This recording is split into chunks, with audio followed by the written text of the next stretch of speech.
Hi everyone, welcome back to another video from Tech Basics. In this video, we are going to be learning how to reset your Cabify account's password. So let's go ahead and dive into the video since the process is quite easy. Tap open your Cabify application from your mobile device and this will be the first interface of your Cabify app.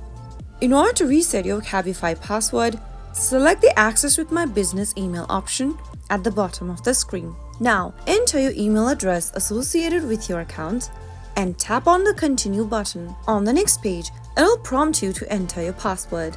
Tap on I forgot my password and enter the 6-digit verification code that is sent on your email inbox.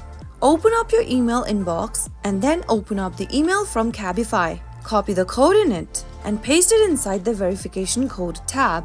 Click the Continue button at the bottom and on the next page, you can set up a new password for your account.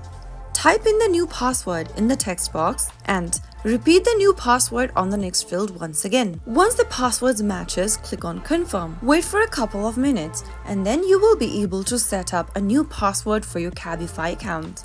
That is how it's easily done. If you found the video to be helpful, go ahead and give us a thumbs up.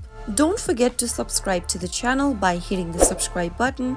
Press the notification bell so that you'll never miss another upcoming upload from us. I will be back again in the next video. Thanks for watching.